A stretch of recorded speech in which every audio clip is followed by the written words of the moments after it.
बच्चों, welcome to my channel myself Vandana Dixit. चलिए बच्चों, आज हम लोग डिस्कस करते हैं human circulatory system which is one of the most interesting topic. बच्चों, human circulatory system is made up of heart, blood vessels and blood. सबसे पहले हम लोग डिस्कस करेंगे कि हमारी बॉडी में सर्कुलेटरी सिस्टम की क्या नीड है। आप सब लोग को पता है हमारी बॉडी के हर एक सेल को फूड भी चाहिए और ऑक्सीजन भी चाहिए। तो हमारे स्मॉल इंटेस्टाइन में जो फूड डाइजेस्ट होता है उसे हमारी बॉडी के हर एक सेल तक पहुंचाना होता है। ब्रीदिंग प्रोसेस में जो ऑक्सीजन हमारे लंग्स में आती है उसे भी हमारी बॉडी के हर एक पार्ट में पहुंचाना होता है, मीन्स हमारी बॉडी के हर एक सेल तक पहुंचाना होता है। और सेल्स जो कार्बन डाइऑक्साइड रिलीज़ करती है उसे वापस लंग्स में लाना है, क्योंकि लंग्स के थ्रू ही हमारी बॉडी के बाहर एक्सपेल होगा। जो नाइट्रोजन वेस्ट है उसे हम लोग को किडनी तक पहुँचाना है, मीन्स हमारे बॉडी को किडनी तक लाना है। और जो हमारे हार्मोन्स है बॉडी के डिफरेंट पार्ट तक पहुंचाना है। तो इन सब चीज़ों को ट्रांसपोर्ट करने के लिए हमारी बॉडी में सर्कुलेटरी सिस्टम की ज़रूरत है। बच्चों, आप लोगों ने देखा होगा the persons who live on the ground floor in multi storey buildings they get water very easily, but other person get water only with the help of motor. तो क्या करता है मोटर? मोटर एक्चुअली वाटर को pump करता है, जिससे pressure generate होता है और वाटर लो लेवल से हाई लेवल पे पहुंच जाता है। ऐसे ही जो हमारा हार्ट है हमारी बॉडी में वो भी फंक्शन करता है एक्चुअली, क्योंकि ब्लड को हमारी बॉडी के हर एक पार्ट तक जाना है। एक तरफ उसको हमारी बॉडी में टोस तक पहुंचना है, दूसरी तरफ उसको हमारी बॉडी में ब्रेन तक पहुंचना है, जिसके लिए उसको ग्रेविटी के अगेंस्ट फ्लो करना है। इसके लिए हमारे ब्लड को प्रेशर की ज़रूरत होती है, और वो प्रेशर कहाँ से मिलता है? हमारे हार्ट से मिलता है। तो हमारी सर्कुलेटरी सिस्टम है उसमें सारे ही पार्ट बहुत इंपॉर्टेंट हैं। हार्ट जो ब्लड को पंप कर रहा है, प्रेशर दे रहा है। ब्लड जो हमारे डिफरेंट सब्सटेंस को बॉडी के अलग अलग पार्ट में ट्रांसपोर्ट कर रहा है, और वो ब्लड वेसल्स जो ब्लड को कैरी करते हैं। सबसे पहले हम लोग डिस्कस करेंगे ब्लड को। ब्लड एक लिक्विड कनेक्टिव टिश्यू है। ये रेड कलर का है। इसका रेड कलर किस वजह से है? एक पिगमेंट प्रेजेंट है हीमोग्लोबिन, जिसकी वजह से हमारी ब्लड का कलर रेड होता है। जो ब्लड का लिक्विड पार्ट है उसे हम लोग कहते हैं प्लाज्मा। प्लाज्मा कलरलेस लिक्विड है। ये हमारी ब्लड का अप्रॉक्स 55% बनाता है। क्या क्या होता है प्लाज्मा में? डाइजेस्टेड फूड है, प्रोटीन है, हार्मोन है, वेस्टेज हैं, जो बॉडी के डिफरेंट पार्ट में ट्रांसपोर्ट होने हैं। जो दूसरे पार्ट है, जो ब्लड सेल का पार्ट है हमारे ब्लड में, वो कितना परसेंट है? 45%, अप्रॉक्स 45, नॉट एग्जैक्ट। अप्रॉक्स 45% जो पार्ट है वो है ब्लड सेल्स का। ब्लड सेल्स 3 टाइप्स की हैं, RBC, WBC एंड प्लेटलेट्स। सबसे पहले RBCs के बारे में पढ़ते हैं। RBCs, जिसको हम लोग एरिथ्रोसाइट्स भी कहते हैं, they are red in colour. इनका रेड कलर इस वजह से है क्योंकि इनमें हीमोग्लोबिन प्रेजेंट है। हीमोग्लोबिन एक्चुअली 2 पार्ट से मिलकर बना हुआ है, iron containing haem and globin protein. बच्चों, आपने देखा होगा अगर किसी के बॉडी में हीमोग्लोबिन कम हो जाता है तो डॉक्टर उसे क्या एडवाइस करते हैं कि उसे ऐसा फूड लेना है जो आयरन रिच हो, लाइक स्पिनिच। तो जो हीमोग्लोबिन में आयरन होगा तभी तो वो कंपाउंड फॉर्म होगा। तो बच्चों, हीमोग्लोबिन जो है वो हमारे ब्लड को रेड कलर देता है, क्योंकि वो RBCs में प्रेजेंट है। हीमोग्लोबिन पिगमेंट है वो हमारे ब्लड को रेड कलर दे रहा है। जो हमारे RBCs हैं उनमें जो हीमोग्लोबिन पिगमेंट है उनमें एक एबिलिटी होती है, वो ऑक्सीजन के साथ कंबाइंड होकर एक कंपाउंड बनाते हैं ऑक्सी हीमोग्लोबिन, और ये ऑक्सीजन को ऑक्सी हीमोग्लोबिन के फॉर्म में बॉडी के हर एक पार्ट तक ट्रांसपोर्ट करते हैं। और बॉडी के जो हर एक सेल जो ऑक्सीजन को ले रही वो वापस से क्या दे रही है ब्लड को? वो दे रही है कार्बन डाइऑक्साइड, जिसका मोस्टली अमाउंट जो होता है वो प्लाज्मा के थ्रू ट्रांसपोर्ट होता है, लेकिन सम अमाउंट RBCs भी कैरी करते हैं। ये कार्बन डाइऑक्साइड के साथ भी एक कंपाउंड बनाते हैं, कार्ब इम्यूनो हीमोग्लोबिन, जो इस कंपाउंड के थ्रू क्या करते हैं? कार्बन डाइऑक्साइड को लंग्स तक लेके आते हैं, और यहाँ लंग्स में जो कार्बन डाइऑक्साइड है वो बॉडी के बाहर एक्सपेल हो जाता है। जो लाइफ स्पैन है RBCs का वो ऑलमोस्ट 120 डेज का है। नेक्स्ट हमारा ब्लड सेल क्या है? WBC, जिसका मेन फंक्शन क्या है? हमें इन्फेक्शन से बचाना, फाइट करना, हमारे डिफरेंट डिजीज जो हमारी बॉडी में होते हैं उनके अगेंस्ट फाइट करना। मीन्स ये हमारी बॉडी का डिफेंस मैकेनिज्म बनाता है। जो हमारे कुछ WBC सेल ऐसे हैं जो बैक्टीरिया को, जर्म को ईट अप कर लेते हैं। जैसे आपने अमीबा में देखा होगा कि अमीबा इनगल्फ करता है फूड को, ऐसे जो बैक्टीरिया हैं ये भी जो फॉरेन पार्टिकल्स होते हैं उनको इनगल्फ कर लेते हैं। As well as they form a liquid जिन्हें हम लोग क्या कहते हैं, एंटीबॉडी, जो हमारे इम्प्रूव करते हैं इम्यून सिस्टम को, जो क्या करते हैं, हमारे इम्यून सिस्टम को इम्प्रूव करते हैं, जिससे हम डिफरेंट डिजीज से हमारी बॉडी को प्रोटेक्ट करते हैं। जो थर्ड हमारा ब्लड सेल वो क्या है, प्लेटलेट्स। ये बहुत छोटे होते हैं, इनका मेन फंक्शन क्या है, ये ब्लड की क्लॉटिंग करते हैं। जब भी हमारी बॉडी में कोई भी कट हो या कोई वुंड हो जिसकी वजह से ब्लड बाहर आने लगता है, तो उसी टाइम पे ये क्लॉट का फॉर्मेशन कर देते हैं और जिस ब्लड वेसल से ब्लड आ रहा होता है उसके लीकेज को वहीं पे रोक देते हैं। क्लॉट फॉर्मेशन से क्या होता है, पैसेज वहीं पे बंद हो जाता है और ब्लड बाहर आना बंद हो जाता है, जिससे हमारी बॉडी से ज़्यादा ब्लड लॉस नहीं होता। ये भी हमारा बहुत ही एक इम्पॉर्टेंट ब्लड सेल है जो क्या कर रहा है, जो हमारे ब्लड लॉस को कम कर रहा है। जो हमारे आपके प्लेटलेट्स हैं इनको हम लोग थ्रोम्बोसाइट्स भी कहते हैं और WBC को ल्यूकोसाइट्स भी कहते हैं। अब बात करते हैं उन ब्लड वेसल्स की जो ब्लड को कैरी कर रहे हैं, जो डिफरेंट पार्ट तक ब्लड को पहुंचा रहे हैं, जिससे ब्लड डिफरेंट सब्सटेंस को हमारी बॉडी के हर एक पार्ट तक पहुंचा रहा है। ब्लड वेसल्स 3 टाइप्स की होती हैं, आर्टरीज, वेन्स एंड कैपिलरीज। जो आर्टरीज है वो ब्लड को हमेशा हार्ट से दूर ले जाती है। You can say arteries carry blood away from the heart towards any organ। और जो वेन्स हैं they carry blood towards the heart, means वो जो वेन्स होती है हमेशा ब्लड को हार्ट तक लाती है। जो हमारे आर्टरी हैं वो थिक वॉल, थिक मस्कुलर, इनकी वॉल कैसी है, थिक है। जब वॉल थिक होगी तो अंदर का जो स्पेस कम हो जाएगा, इसलिए जो आर्टरी की ल्यूमेन होती है, अंदर का स्पेस है वो कैसा है, नैरो है। जो हमारी वेन्स है वो कैसी है, थिन वॉल्ड है। थिन वॉल की वजह से जो इनके अंदर का जो स्पेस है वो ज़्यादा है। तो हमारे आर्टरीज का ल्यूमेन कैसा है, नैरो है। जो हमारी वेन्स है उनका ल्यूमेन कैसा है, वाइड है। बच्चों जो आर्टरीज होती है उनमें जो ब्लड होता है ना, प्रेशर होता है, क्योंकि जो हमारा जो हार्ट ब्लड को पंप करता है डिफरेंट बॉडी तक पहुंचाने के लिए, वो आर्टरी, मेन आर्टरी एओर्टा में पंप करता है।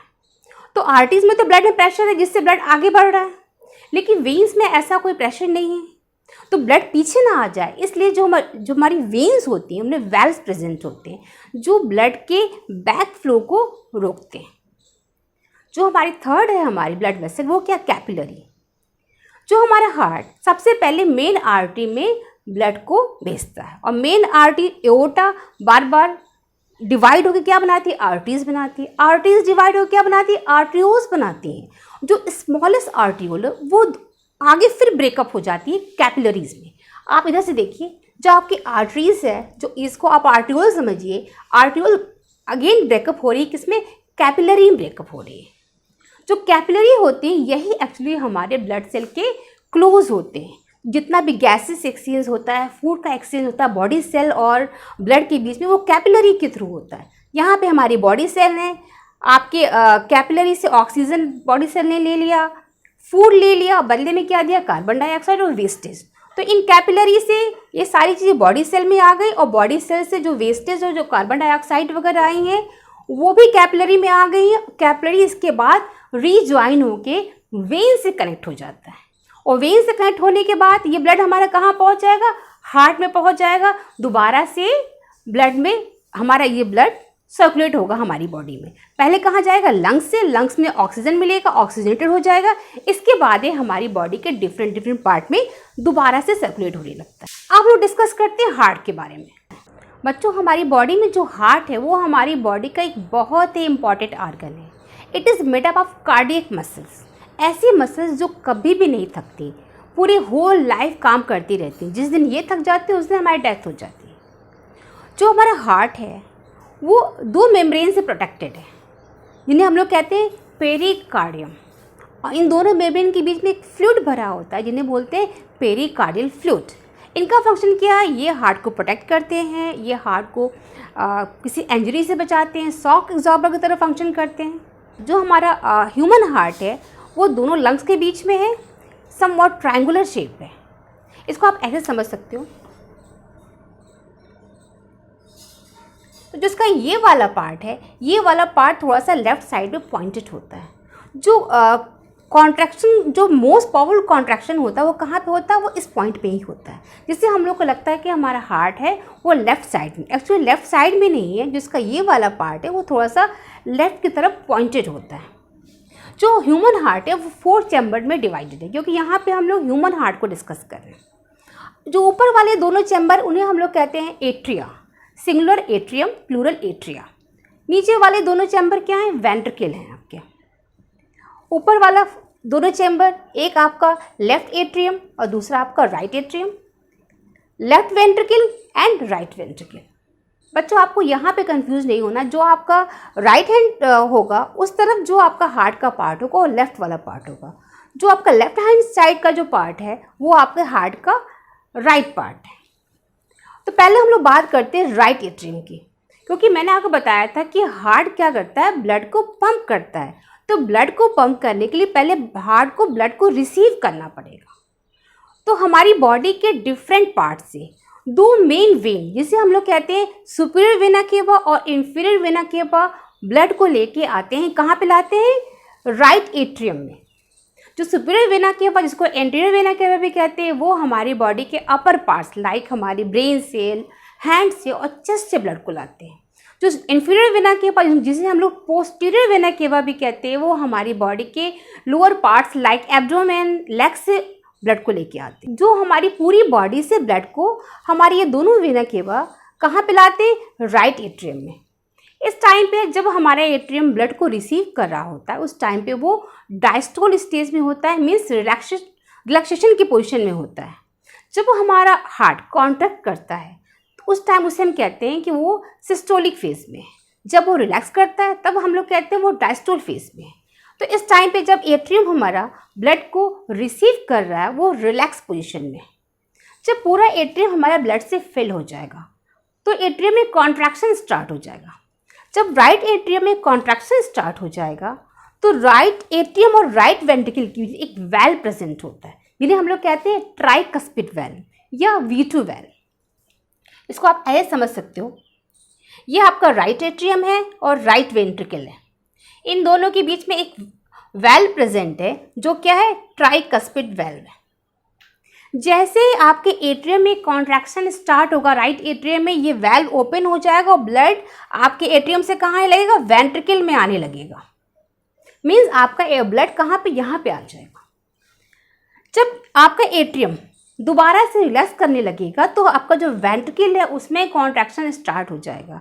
और जब कॉन्ट्रैक्शन स्टार्ट हो जाएगा, जब ब्लड से पूरा हमारा वेंट्रिकल फिल हो गया तो उसमें कॉन्ट्रैक्शन जब स्टार्ट हो गया तो ब्लड वापस से आपके एट्रियम में ना पहुंच जाए, राइट एट्रियम में ना पहुंच जाए, इसके लिए क्या होता है, जो ट्राइकस्पिड वेल्व है वो क्लोज हो जाता है। लेकिन अभी भी यहाँ वेंट्रिकल में कॉन्ट्रैक्शन हो रहा है, मीन्स हमारे ब्लड में प्रेशर जनरेट हो रहा है। तो यहाँ से जो ब्लड जाता है वो कहाँ पे जाता है, पल्मोनरी आर्टरी के थ्रू जाता है हमारे लंग्स में। तो पल्मोनरी आर्टरी और आपके राइट वेंट्रिकल के बीच में एक वेल्व प्रेजेंट होता है जिसे हम लोग कहते हैं सेमी ल्यूनर वेल्व। कैसे वेल्व होता है, सेमी ल्यूनर। तो पल्मोनरी सेमी ल्यूनर वेल्व्स कहाँ मिलेंगे, राइट वेंट्रिकल और पल्मोनरी आर्टरी के बीच में। जैसे ही कॉन्ट्रैक्शन बहुत बढ़ जाता है तो उस प्रेशर की वजह से यहाँ पे जो वेल्व प्रेजेंट है वो ओपन हो जाएगा और ब्लड हमारा पल्मोनरी आर्टरी से कहाँ पे आ जाएगा, हमारे लंग्स में पहुँच जाएगा। यहाँ पे आपके देखिए पल्मोनरी आर्टरी, ब्लड कहाँ पहुँच जा रहा है, आपके लंग्स में जा रहा है। लंग्स में जाने के बाद लंग्स में ऑक्सीजन प्रेजेंट है, हमारे ब्लड में ऑक्सीजन ऐड हो जाएगी, हमारा ब्लड ऑक्सीजनेटेड हो जाएगा और कार्बन डाइऑक्साइड ब्लड से कहाँ पहुँच जाएगा, एल्वियोलाई में पहुँच जाएगा। एल्वियोलाई से बॉडी के बाहर एक्सपेल हो जाएगा। अब लंग्स को 1 पेयर ऑफ लंग्स है तो ईच लंग्स से 1 पेयर वेन्स ब्लड को लेके कहाँ पे आएंगे, हमारे लेफ्ट एट्रियम में, और इन वेन को हम लोग क्या बोलेंगे, पल्मोनरी वेन। अब जिस वक्त हमारा लेफ्ट एट्रियम ब्लड को रिसीव कर रहा होता है, मीन्स ऑक्सीडेंटल ब्लड को रिसीव कर रहा होगा, उस वक्त वो रिलैक्स स्टेज में होगा। जब पूरा ब्लड फिल हो जाएगा उसके बाद में कॉन्ट्रैक्शन स्टार्ट होगा। जब कॉन्ट्रैक्शन स्टार्ट होगा तो जो हमारे लेफ्ट एट्रियम और लेफ्ट वेंट्रिकल के बीच में एक वेल्व प्रेजेंट है जिसे हम लोग कहते हैं बाइकस्पिड वाल्व या माइट्रल वाल्व या आपको V1 वाल्व। V1 के नाम से भी लेबलिंग कई जगह आपको देखने को मिल जाती। तो जो V1 वेल्व है या माइट्रल वेल्व है या बाइकस्पिड वेल्व है वो ओपन हो जाएगी और ब्लड यहाँ से कहाँ पे आ जाएगा, लेफ्ट वेंट्रिकल में आ जाएगा। अब जब लेफ्ट वेंट्रिकल ब्लड को रिसीव कर रहा होगा उस वक्त वो किस पोजीशन में होगा, रिलैक्स पोजीशन में होगा। जब पूरा वेंट्रिकल ब्लड से फिल हो जाएगा फिर इसमें कॉन्ट्रैक्शन स्टार्ट होगा और इस कॉन्ट्रैक्शन की वजह से ब्लड कहाँ पे जाएगा, मेन आर्टरी एओर्टा में। तो जो आपकी एओर्टा है, आपको जो मेन आर्टरी है और ये जो आपका लेफ्ट वेंट्रिकल है, इनके बीच में भी एक वेल्व प्रेजेंट है, सेमिल्यूनर वेल्व।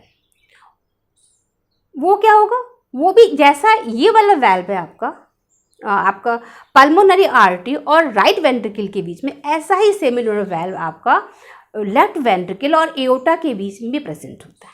जिसे हम क्या बोलते हैं, V3 वेल्व भी बोलेंगे, इसको हम लोग V4 वेल्व भी बोलेंगे।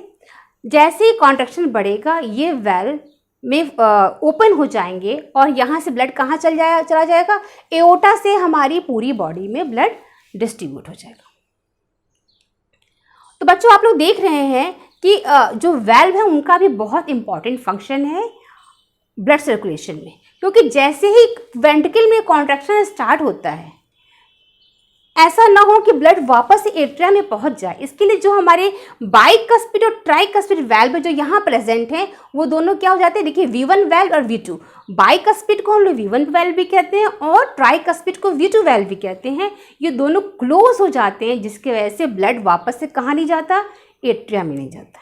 ऐसे जब हमारे वेंट्रिकल्स कॉन्ट्रैक्ट कर रहे होते हैं तो ब्लड कहाँ जाता है, पल्मोनरी आर्टरी और मेन आर्टरी एओर्टा में। तो जब हमारे वेंट्रिकल में कॉन्ट्रैक्शन ख़त्म हो जाता है तो ये ब्लड वापस से वेंट्रिकल में आने की कोशिश करते हैं। तो ये वापस से वेंट्रिकल में ना आए इसके लिए जो यहाँ पे वेल्व प्रेजेंट होते हैं उनका फंक्शन बहुत इंपॉर्टेंट है। एक्चुअली जो आपके सेमिल्यूनर वेल्व प्रेजेंट है दोनों साइड में, दोनों वेंट्रिकल के साइड में, वो पॉकेट शेप्ड होते हैं। जैसे ही ब्लड वापस रिटर्न होने लगता है उसी पॉकेट में ब्लड फिल हो जाता है, जिसकी वजह से वो इस पैसेज को क्लोज कर देते हैं। वो यहाँ पे फिट हो जाते हैं और ये पैसेज जो है जिससे ब्लड हमारा वेंट्रिकल में आ सकता है वो क्लोज हो जाता है और दोबारा से जो ब्लड है वापस नहीं आ पाता है वेंट्रिकल में। कहीं भी अगर वेल्व प्रेजेंट है उसका एक ही फंक्शन है, prevent backflow of the blood. तो ये तो आप बताइए कैसे ब्लड कहाँ से कहाँ जा रहा है। पहले ब्लड कहाँ पे आया, आपके आया राइट एट्रियम में, राइट एट्रियम से राइट वेंट्रिकल, राइट वेंट्रिकल से लंग्स, लंग्स से आपके लेफ्ट एट्रियम, लेफ्ट एट्रियम से left ventricle, then main artery aorta, aorta से पूरी बॉडी में। ये था हमारा ब्लड कहाँ से कहाँ जा रहा है। आपको मैंने ये भी बताया कि जो आपका वेल्व कैसे कैसे क्लोज हो रहे हैं। बच्चों हम लोग हार्ट बीट के बात करते हैं। Heart beat is due to only the rhythmic contraction of atria and ventricle. बच्चों जो हमारे दोनों एट्रिया है वो एक साथ कॉन्ट्रैक्ट करते हैं और दोनों वेंट्रिकल एक साथ कॉन्ट्रैक्ट करते हैं। मीन्स दोनों ही एट्रियम में एक साथ सिस्टोल होता है। जो हमारा हार्ट बीट है वो रिदमिक कॉन्ट्रैक्शन की वजह से, मीन्स रिदमिक सिस्टोल की वजह से होता है।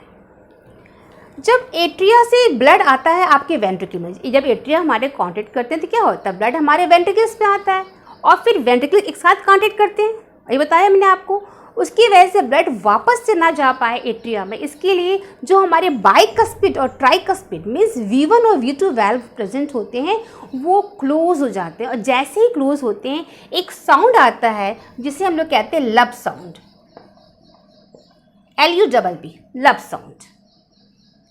इसके बाद जब हमारे वेंट्रिकल में कॉन्ट्रैक्शन स्टार्ट हो जाता है और ब्लड हमारा कहाँ जाने लगता है, दोनों वेंट्रिकल से, एक वेंट्रिकल से हमारे कहाँ पे जाएगा, पल्मोनरी आर्टरी तो लंग्स में जाएगा और दूसरी वेंट्रिकल से ब्लड कहाँ जाएगा, मेन आर्टरी एओर्टा में, जिससे हमारी बॉडी के डिफरेंट पार्ट में ब्लड डिस्ट्रीब्यूट होगा। तो जैसे ही हमारे वेंट्रिकल में कॉन्ट्रैक्शन स्टार्ट होता है उस प्रेशर की वजह से यहाँ जो वेल्व प्रेजेंट होते हैं सेमिल्यूनर वेल्व वो ओपन हो जाते हैं। लेकिन जब हमारा वेंट्रिकल दोबारा से रिलैक्स करने लगता है तो यही ब्लड दोबारा से वापस आने की कोशिश करते हैं हमारे पल्मोनरी आर्टरी से राइट वेंट्रिकल में और एओर्टा से लेफ्ट वेंट्रिकल में। लेकिन जो सेमिल्यूनर वॉल्व है क्योंकि पॉकेट शेप्ड है तो जब ब्लड वापस आता है तो ये पॉकेट पे ब्लड फिल हो जाता है और ये वेल्व हमारा क्लोज हो जाता है। उस वक्त एक साउंड आता है डब। यही हमारे हार्ट बीट के दो साउंड हैं, लब एंड डब जो जनरेट होते हैं हार्ट बीट के टाइम पे। जो हमारे डॉक्टर्स जब चेक करते हैं तो वो इन दो साउंड्स को सुनते हैं, लब साउंड एंड डब साउंड। तो यहाँ पे आप देख रहे हैं हार्ट में आपके दो पंप हैं, एक पंप है आपका राइट साइड में, एक पंप है आपका लेफ्ट साइड में। जो राइट साइड में पंप है वो ब्लड को पल्मोनरी आर्टरी से लंग्स तक भेज रहा है। जो लेफ्ट साइड में आपका पंप है वो आपके एओर्टा से ब्लड को पूरी बॉडी में भेज रहा है। बच्चों जब कॉन्ट्रैक्शन होता है हमारे एट्रिया और वेंट्रिकल में, तो पहले कॉन्ट्रैक्शन कहाँ स्टार्ट होता है? हमारे दोनों एट्रिया में। उसके बाद कॉन्ट्रैक्शन कहाँ स्टार्ट होता है? हमारे दोनों वेंट्रिकल्स में। जब वेंट्रिकल हमारा रिलैक्स होने लगता है कॉन्ट्रैक्शन के बाद, उसी टाइम पे मीनवाइल जो हमारे एट्रिया हैं वो भी रिलैक्स होना स्टार्ट कर देते हैं। तो एक टाइम शॉर्ट पीरियड ऐसा आता है हार्ट बीट में जब हमारे हार्ट के चारों चेंबर एक साथ रिलैक्स करते हैं, जिसे हम लोग क्या कहते हैं? Joint diastole. ये था हमारे हार्ट बीट के बारे में। अब लोग बात करते हैं पल्स रेट के बारे में। एक्चुअली जो हमारी आर्टरी है वो इलास्टिक मस्कुलर वॉल की बनी हुई है, क्योंकि जब हमारे एओर्टा में जब ब्लड पंप होता है उसमें बहुत ज़्यादा प्रेशर होता है। तो जितनी बार हमारा जो हार्ट है ब्लड को पंप कर रहा है एओर्टा में, उतनी बार हमारी आर्टरीज थोड़ा सा डिस्टेंडेंट होती है, थोड़ा सा एक्सपैंड करती हैं। आर्टरी के इसी एक्सपेंडेशन को, जो हमारी आर्टरी फैलती है, इसी को हम लोग फील करते हैं, क्योंकि आर्टरी हमारी मोस्टली क्या होती है? डीप सीटेड होती है और वेन्स हमारी सुपरफिशियल होती हैं। तो आर्टरीज को हम हर जगह इनका पल्स को फील नहीं कर सकते, सिर्फ अपने रिस्ट में फील कर सकते हैं या नेक के पास फील कर सकते हैं। जो बार बार आर्टरी हमारा एक्सपैंड करती है यही हमारा पल्स है। तो हार्ट बीट और पल्स में कोई डिफरेंस नहीं है, जितनी हमारी हार्ट बीट होगी वही हमारा पल्स रेट भी होगा। हार्ट बीट मीन्स आपका जो रेट ऑफ आपका हार्ट बीट का जो रेट है, जो हार्ट रेट है वो क्या होता है? 1 मिनट में आपका हार्ट कितनी बार बीट कर रहा है। जितनी बार आपका हार्ट बीट करेगा उतनी बार ही आपकी आर्टरी एक्सपैंड करेंगी। मीन्स जो आपका हार्ट बीट रेट है, जो पल्स रेट है, वो दोनों इक्वल होता है। अब हम लोग बात करते हैं डबल सर्कुलेशन की। आपने ये देख रहे हैं कि बॉडी में एक बार ब्लड को कंप्लीट राउंड लेने के लिए, मीन्स बॉडी में एक बार ब्लड को सेंड करने के लिए ब्लड को 2 बार हार्ट में आना पड़ता है। पहले ब्लड पूरी बॉडी से हार्ट में आया, हार्ट से लंग्स में गया, लंग्स से दोबारा फिर हार्ट में आया, इसके बाद वो पूरी बॉडी में जा सकता है। मीन्स एक बार ब्लड के कंप्लीट राउंड बॉडी में करने के लिए ब्लड को हार्ट में 2 बार आना पड़ता है। इसे कहते हैं डबल सर्कुलेशन, क्योंकि जो हमारा ब्लड है 2 बार हार्ट में आ रहा है एक सर्कुलेशन को कंप्लीट करने के लिए। ये तो था हमारा ह्यूमन सर्कुलेटरी सिस्टम है ब्लड के बारे में। लेकिन हमारे ह्यूमन बॉडी में एक और मीडियम है जिससे ट्रांसपोर्टेशन होता है, वो क्या है? लिम्फ। आप इधर देखिए, यहाँ पे क्या है? आप एक कैपिलरी है, यहाँ पे क्या? टिश्यू फ्लूइड है। तो पहले हम बात करें टिश्यू फ्लूइड क्या है। जो हमारी कैपिलरी की वॉल जो कि बहुत थिन है, वो एक सिंगल एपिडर्मल लेयर से बनी हुई है। तो वहाँ से जो हमारा ब्लड का प्लाज्मा आता है वो भी रिस के आ जाता है। जो हमारे बाकी चीज़ें हैं जैसे WBC भी आ जाते हैं, लेकिन RBC नहीं आता है। मीन्स इसका जो कंपोजिशन है हमारे टिश्यू फ्लूइड का वो ऑलमोस्ट हमारे ब्लड के जैसा ही होता है, लेकिन इसमें RBCs नहीं होते। तो ये कहाँ पे आ गए? हमारे जो सेल्स हैं उनके बीच में आ गया, इसलिए इनको हम टिश्यू फ्लूइड भी कहते हैं और एक्स्ट्रा सेलुलर फ्लूइड भी कहते हैं। तो जब ये टिश्यू फ्लूइड आपके सेल्स के बीच में आ गया तो क्या होगा? जो सेल्स में जो गैसेस एक्सचेंज होगा, जो टिश्यू फ्लूइड से वो ऑक्सीजन ले लेंगे, डाइजेस्टिव फूड ले लेंगे, इसके बदले में उसमें क्या दे देंगे टिश्यू फ्लूइड में? इसके बदले में वहाँ पे आ जाएगा आपका कार्बन डाइऑक्साइड, वेस्टेज। तो टिश्यू फ्लूइड आप देख रहे हैं, उसके नीचे भी क्या है? ये आपको कैपिलरीज दिख रही हैं। तो ये जो कैपिलरी है वो क्या? लिम्फ कैपिलरीज है। जो आपका टिश्यू फ्लूइड है उसका मोस्ट पार्ट, कुछ पार्ट तो कैपिलरी में वापस रीअब्जॉर्ब हो जाता है, लेकिन जो उसका मोस्ट पार्ट है वो कहाँ पे आता है? आपके लिम्फ कैपिलरी में। ये क्या है? लिम्फ कैपिलरी में आ जाता है। जब यही टिश्यू फ्लूइड लिम्फ कैपिलरी में आ जाता है उस टाइम इसको हम क्या कहते हैं? लिम्फ। मीन्स जो लिक्विड आपके लिम्फ कैपिलरी में है उसे हम क्या बोल रहे हैं? लिम्फ कह रहे हैं। ये जो लिम्फ है ये क्या है? ये टिश्यू फ्लूइड ही है। आप एक डिफरेंस देख रहे होंगे, जो लिम्फ कैपिलरी है उसका जो एंड है वो क्लोज है। मीन्स जो टिश्यू फ्लूइड हमारी लिम्फ में आएगा वो कैसे आएगा, वो इस लिम्फ कैपिलरी की वॉल के थ्रू आएगा। एक्चुअली हमारी कैपिलरी के वॉल में और लिम्फ कैपिलरी की वॉल में डिफरेंस होता है। जो हमारी कैपिलरी की वॉल है उसका एंड क्लोज है, और जो कैपिलरी की वॉल में जो पोर हैं वो बहुत लार्ज हैं। इसलिए जो टिश्यू फ्लूइड है वो स्वीप करके, मीन्स रिस करके ही हमारे लिम्फ कैपिलरीज में आ सकता है, क्योंकि इसका जो पोर है बहुत लार्ज है। तो लार्ज प्रोटीन मॉलिक्यूल्स भी कहाँ आ जाते हैं, हमारे लिम्फ कैपिलरी में आ जाते हैं। लिम्फ कैपिलरी से हमारा लिम्फ कहाँ जाता है, लिम्फ वेसल से लिम्फ नोड। ये देख रहे हैं आप, सेवरल इंटरवल्स के बाद लिम्फ नोड बने हुए हैं, लिम्फ नोड में जाएगा।